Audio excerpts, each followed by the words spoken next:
Welcome to the new Cyber Frontier, bringing you the latest news on the local Colorado economy and initiatives that focus on the development of cybersecurity economics.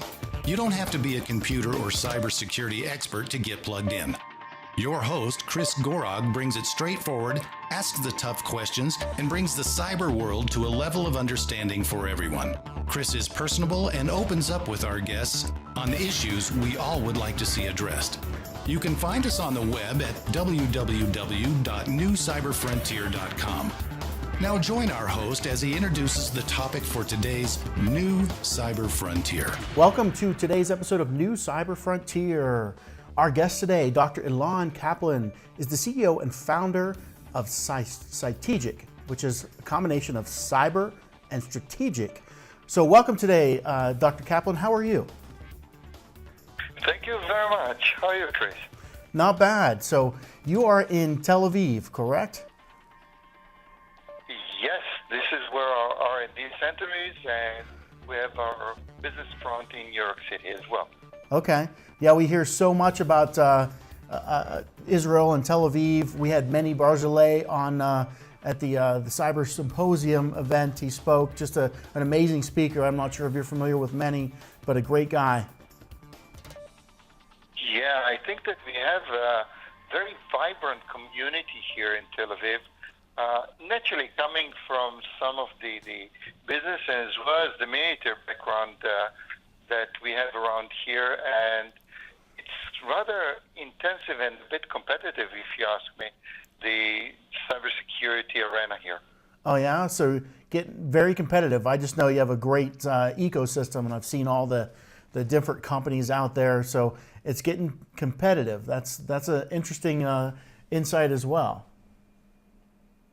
Yes, I think that if you're looking at the way these startups emerge, they start with identifying pain points, and then they're trying to use these pain points from a variety of technology perspective. And this is a natural evolution where the best and the fittest and the fastest are growing. But if you have a community of about 700 startups, you will end up with only the best and brightest moving forward. Yeah, I'd imagine there's going to be a big merger time too, where all these kind of applications and startups come together, or at least the ones that synergize. Yes, definitely, and I can already begin to see it coming. See it? Yeah, all right. So give us your background and how you got to where you're at with Cytegic, maybe what the pain points are that you've put together that you're solving here. Thank you. I think that the uniqueness of first my team background and the challenge that we are tackling puts us in a very unique position, because we are focused on cyber risk management. We are not another cybersecurity company. And in that respect, we see the cybersecurity world not as purely a technological issue, but it is a financial issue. It's a business issue. But more than anything else, it is a management issue. And at the end of the day, the CISO needs to talk to decision makers like the CFO and the risk committee of the board and other stakeholders in the organization. And if he's going to talk about his 6 terabytes of data in the SIM, it's not going to cut it. He needs to translate his world into their world as well. So it's all about reducing risk, cost, and effort. Yeah, and I think your background, you're a management professor. Is that what you had told me earlier? Yes, I'm coming from a combination of management teaching and running a strategic consulting firm for many years, working with any size and shape of organization. Some of my team are coming from military intelligence background, military cyber warfare, and also other consulting firms. So it's a variety of very unique perspectives, and it enabled us to put some very interesting, I dare to say, technology in work, like big data analytics, semantic engine, AI components, in order to translate the complexity of our world into action and decision processes in real time. Yeah, and probably also making a platform like that maybe takes out some of that human aspect where you have a difference in personality sometimes between the technical guys and the business people. And they have a hard time speaking the same language. The technical guys get so detailed, and the business people look at them like, what's that mean to me? So you're making a platform that kind of helps that almost divide in personality as well. So correct. And if you take it one step further, like one of our customers, one of the biggest consulting firms in the world, in their assessment, we changed the proportion of effort from 80% collection of data and 20% analysis in order to deliver value to their customers to 20% collection, heavy lifting of all the initial analysis done automatically. So 80% is now on generating the human added value, the decision processes, the coaching to the customers where they can put their cyber defense door, where can they make the cost performance alternatives like in insurance and so on. So this is the way I believe we need to move. It's like in BI in other fields.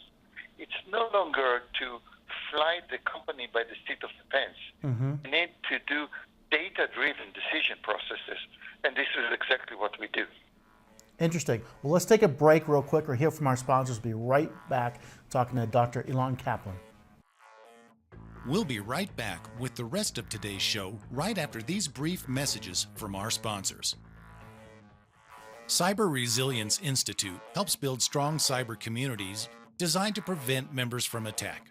Like building a neighborhood watch, it takes coordination and a sharing community to protect our identities and valuables in the virtual world. Typically, we hear that organizations know they need to do something to protect their cyber assets, but don't know where to begin. Let Cyber Resilience Institute help your community create an action plan. Cyber Resilience Institute will build your community or business marketplace so that it is designed to support a collective cyber defense. Contact them for more information at cyberresilienceinstitute.org. So welcome back to New Cyber Frontier. We're talking to Dr. Elon Kaplan, the CEO and founder of Cytegic, Cyber and Strategic. And yes, it's a selection process. If you can pronounce the name correctly, you got the extra point. Cytegic. I'll keep practicing here. But the interesting platform, interesting way of looking at cyber to kind of bridge the management and the technical pieces by sampling, I guess, a lot of data points in the business. Let me understand a little bit about your sampling method, where you're collecting data from that you're then presenting for risk management. Okay, let's put together the basic components that generate the risk. We have actually two words that we need to look at. One is the external world, the behavior of the attackers, their motivation, the assets that they want to address, the malicious intent they have for each and every asset, and the attack methods that they are deploying. So to understand how they behave around the world on geopolitical regions, business sectors, and so on, this is one source of data that we must quantify, because otherwise you're bombarded with PDFs and data points and 30 million feeds of events, and what does it matter to me? And I'm a mid-sized bank in the Midwest. What do I need to do with events that happen to critical infrastructure in India?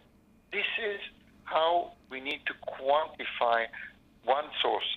The other one is, of course, the maturity of my controls.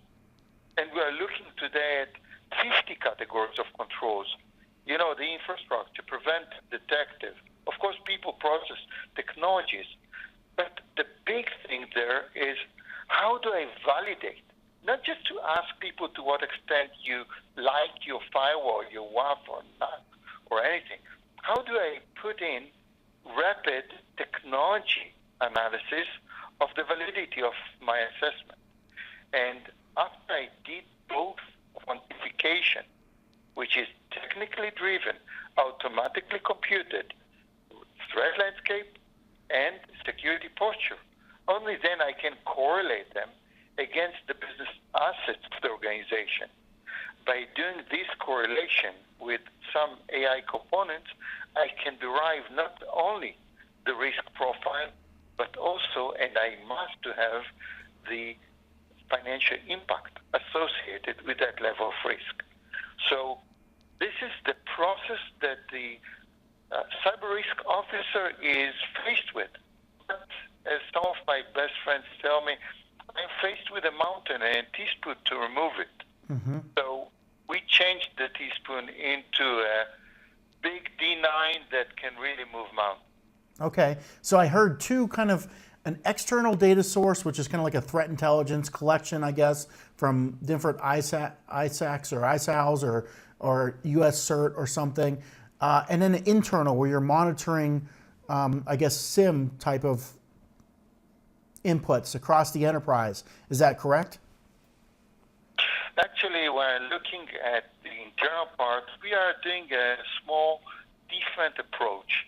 We are looking only at very, I'd call it samples of data, like the indicators of maturity that we gather from configuration files. Like from the GPO of the Active Directory, we derive about 130 indicators of maturity. Mm-hmm. And the same we do with Symantec, McAfee, Checkpoint, Palo Alto, and so on and so forth, endpoint hardening, server hardening. So by rapidly analyzing these configuration files, we're able to generate an exact map matching the 500 data points of analysis that we're doing manually. So having both ends, the manual and the automated input, gathering on real time, and it's really fast process. This is one element internally. Externally, we're looking at any source of data in 10 different languages. It could be in any format like RSS tweet, JSON, free text in I don't know, Russian, Chinese, Arabic, Farsi, all European languages, and so on and so forth. So using this combination of multiple interfaces and APIs, big data analytics, and our proprietary semantic engine enables us to quantify all these sources. They could be open source, they could be third party. In some cases, we're talking to governments who provide us covert information, or they're buying this technology to analyze it in-house. Mm-hmm. So this end-to-end process that is, of course, covered by 3 already granted patents is quantifying and automating the entire process, streamlining it. So you're working with a really sexy dashboard. Mm-hmm. Moreover, you're working with a simulator that enables you to ask questions like, well, if I'm going to invest in my, I don't know, SIM or to change my WAF, to what extent will it move the needle? Mm-hmm. And it's already prioritizing. So what should be the best bet as to next stage of remediation plan? Okay. And this is where you can also negotiate with your insurer. Yes. Okay. Do you take data from your garnishing from inside a company to add to your global analysis for multiple companies? Do you use kind of the company's information in logs from one company or from all the companies collectively in your engine? Brilliant. We are never extracting data from a company. We are enabling companies running on our cloud platform to benefit from benchmarks. Exactly. And actually for MSSPs and big players, they can do it on their own. So the whole idea is we are never taking any information out. We are only providing internally in. We are enabling analysis, and if you are registered to our cloud platform, you benefit from an ever-changing reference point. And this is where I believe the entire industry needs to move. We need to start sharing not where exactly I am and what are the rules in my in my firewall, but security posture in general, and certainly what is the acceptable level of risk. These are the critical points that need to be shared, and I hope we'll move in that direction as well. Well, that's good. That's good to hear that you're looking at the paradigm of not using one company's data in a big pool for everybody, and having that extra place that information could be compromised. Let's put it that way. Of course not. We are never positioning ourselves in any way that is not totally sanitized data, anonymized, and then you can benefit from anything. We are never taking anything out of the company with any compromise of security or any credentials. All right. Well, let's take a break real quick again, hear from our sponsors. We will be back in a minute to talk to Dr. Elon Kaplan. We'll be right back with the rest of today's show right after these brief messages from our sponsors. Over 3 million data breaches happen every single day. That's over 2,000 records being compromised every minute. So often, we focus on securing web data access.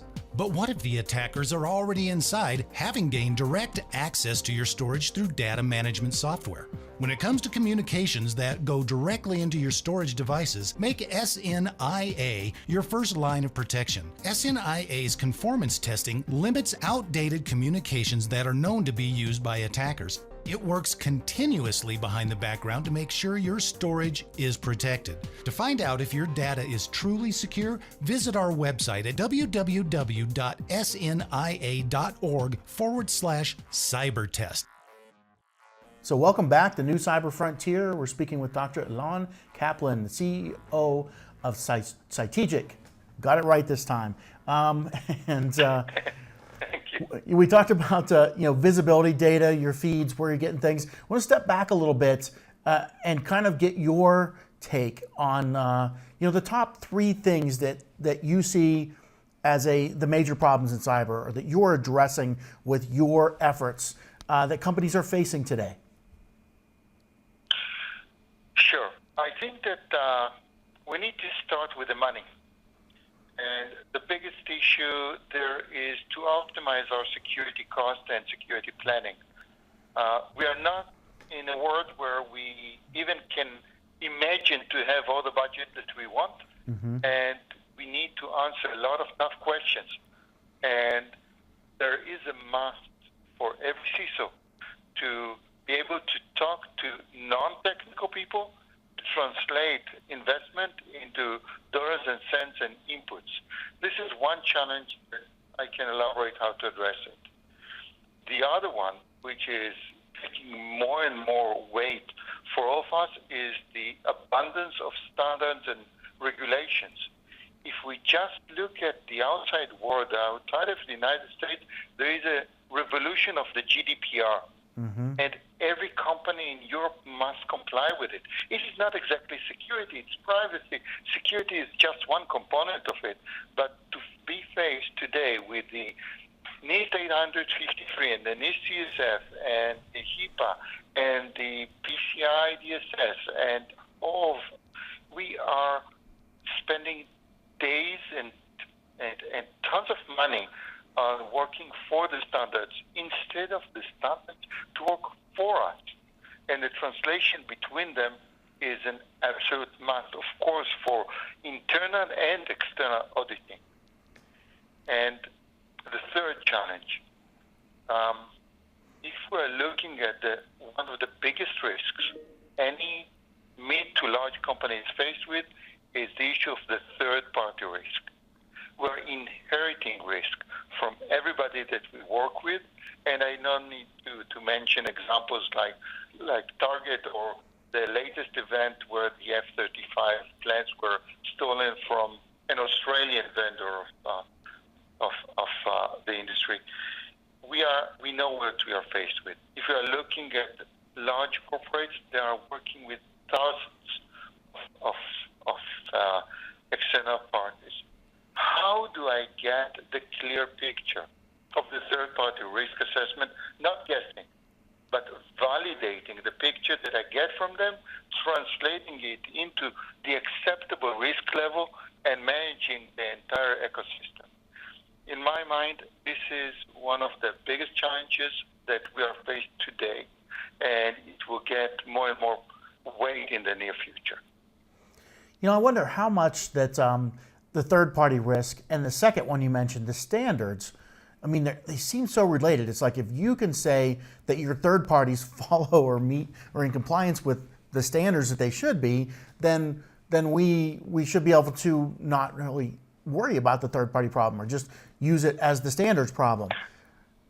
Thoughts on that? This is exactly the challenge. Let's take it one step at a time. When we're talking about regulation and compliance, we tackle this challenge by creating a common denominator database of 500 data points that cover 80% of all the standards in the world that we checked, and we looked around and we covered all of them in a way that in a flick of a button you move from one standard to another. So I'm dare to say that the standards and compliance and auditing process using the automated cyber risk officer is almost a done deal. But all I got is one part of the equation. This is just security posture. Is it risk? Certainly not. Because the profile of attacks that are on one aircon vendor or a tire manufacturer is very different from someone who is working in, financial services. So who are the attackers? What is the security posture that you need to be prepared with against those attackers? This is the other arm. So only by matching the internal perspective to the external threat landscape, this is where you get the risk. Now I can start analyzing as a hub or the enterprise perspective, what do I inherit from each and every player? And what do I need to demand from them as the minimum level of security posture they need to keep in order to keep with my standards of risk and not just security? Mm-hmm. All of it falls back into the financial issue. Yeah. It must make sense money-wise. Must make sense in prioritization, investment. And this is maybe the triangle that we're talking about. Yeah, and it seems to really go back to so many organizations spend their entire budget on trying to meet standards, trying to keep up with standards.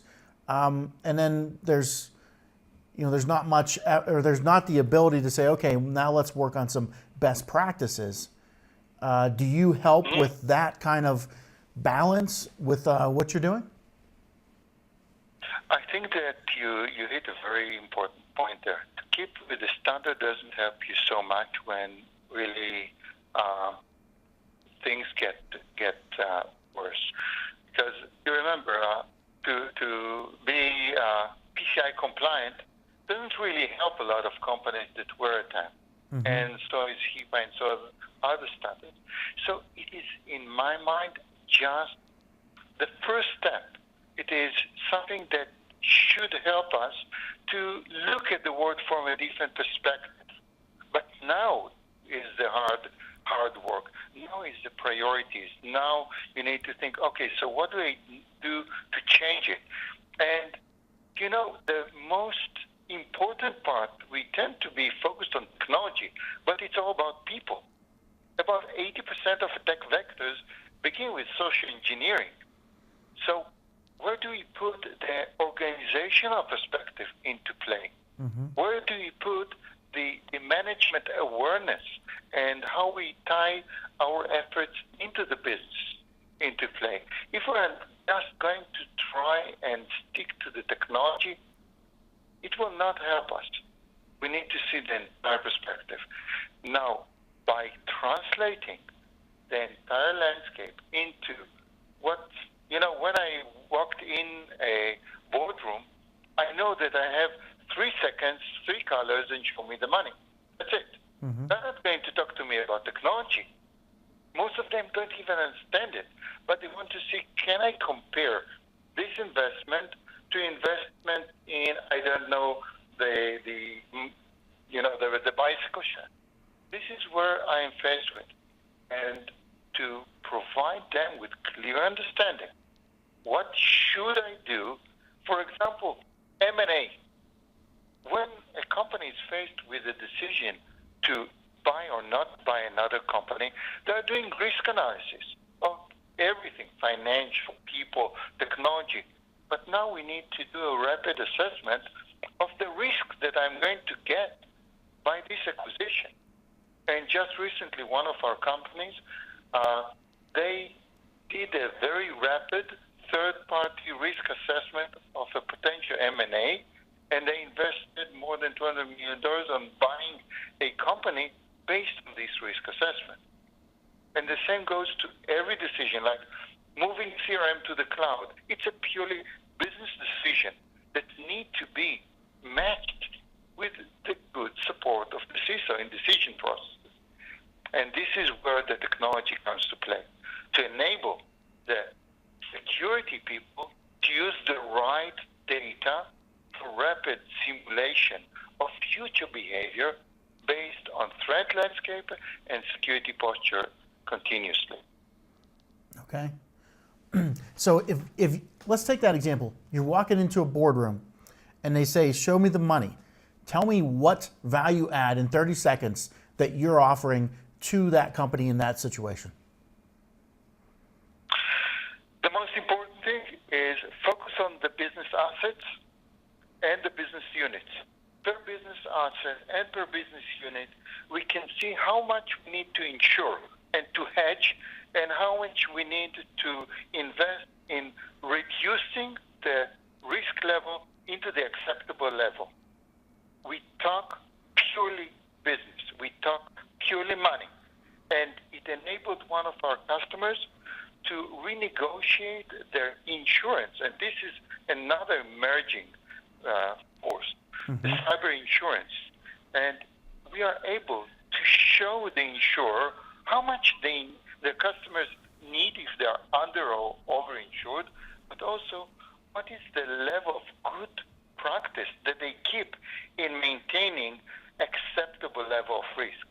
And in one case at least, we managed to increase the coverage dramatically, reducing the premium, showing how good that company is managing their security risks. Okay, so are you able to put some quantifiable risk numbers to this dynamic, or is it all qualitative?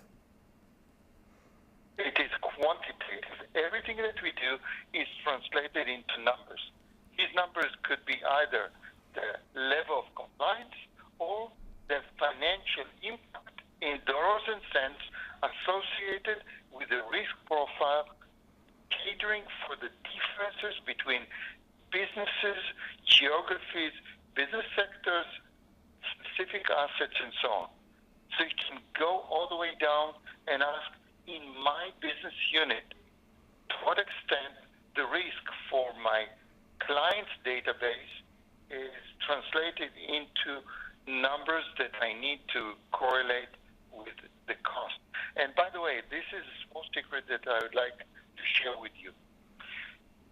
The correlation between the risk level and the financial impact is nonlinear.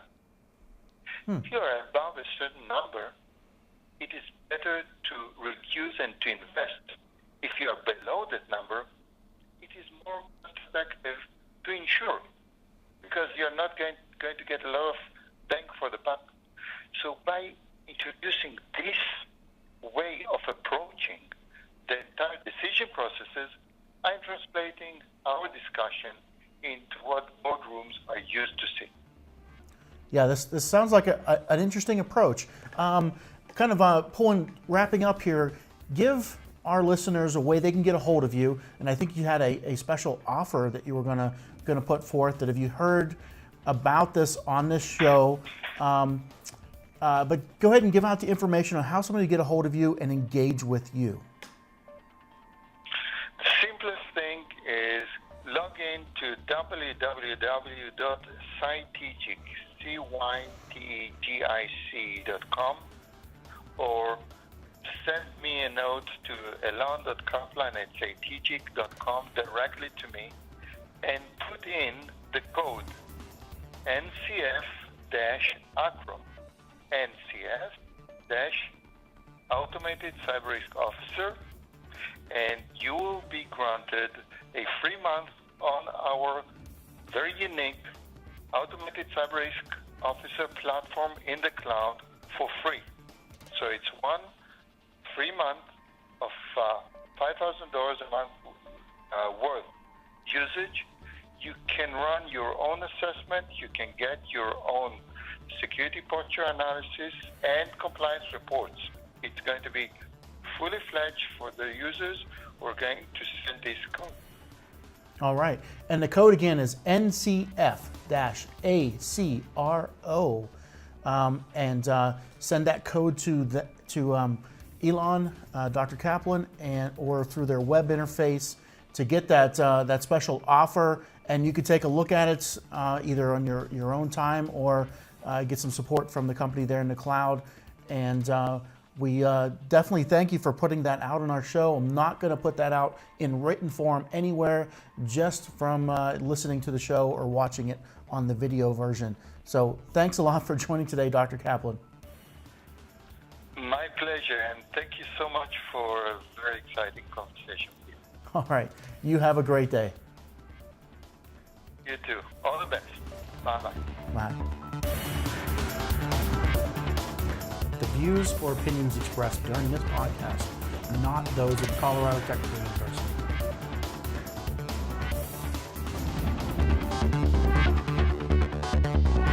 We hope you have enjoyed this episode of New Cyber Frontier. Remember to get involved.